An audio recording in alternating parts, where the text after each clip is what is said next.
आप मुस्लिम लीडरशिप की बात करते हैं सर, मुस्लिम लीडरशिप की बात करते हैं। अभी दिल्ली में जिन 2 सीटों पर आप चुनाव लड़ रहे हैं, दोनों पर पहले से ही मुस्लिम है, तो अब नए चेहरे को लाकर क्या साबित करना चाहते हैं? इसका क्या मतलब, क्या अलग हो जाएगा? देखिए, वो लीडरशिप नहीं है। हाँ। वो आम आदमी पार्टी का एक नुमाइंदा है।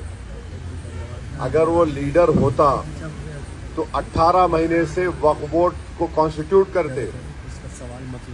लिख कर दिया है हमारी कमेटी को कि 18 महीने से उन्होंने वक्फ बोर्ड कॉन्स्टिट्यूट नहीं किया, तो गवर्नमेंट ऑफ इंडिया ने अपने पसंदीदा ऑफिसर को नॉमिनेट कर दिया।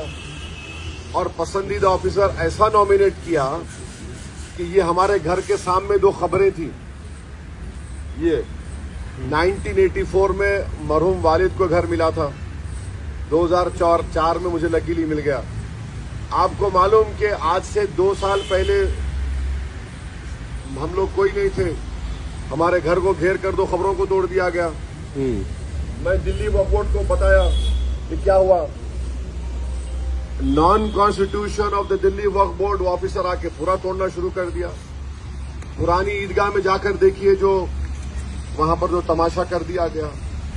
तो कहाँ आप उनको लीडर मानते हैं? कल की सभा में वो गिनवा रहे 5-5 लाख के चेक उन लोगों को दिए जो 5-5 लाख के चेक दिए हैं, तो उनपे जो लिंचिंग वालों को दिए हैं। नहीं, जो चार्जशीट में तो ये बताया गया है उनके खिलाफ कि ना वक्फ बोर्ड बनाया गया, ना गवर्नमेंट एग्जिस्टेंस में थी, उन्होंने पब्लिक से डोनेशन ले लिया। वो चार्जशीट में लिखा गया है। और कंपनसेशन की जहां बात है, कंपनसेशन में तो डिस्क्रिमिनेशन किया गया। ये बात आप लोग ने खुद रिपोर्ट की। कंपनसेशन में खुद डिस्क्रिमिनेशन किया गया। तो हमारा पार्टी का मानना ये है कि वो बेनामी की आवाज है, वो उसमें कोई दमखम नहीं है। अब मुस्तफाबाद चलिए, आप हाजी साहब थे भाई साहब, आप तो सोच भी नहीं सकते वहां पर मुस्तफाबाद में जो हाल है। वेलकम टू मुस्तफाबाद आप देखेंगे बोर्ड एक, और अंदर जाकर आप जिस गली में जाना चाह रहे, मिनिमम आधा घंटा लगेगा आपको। कुछ काम नहीं है वहां पर।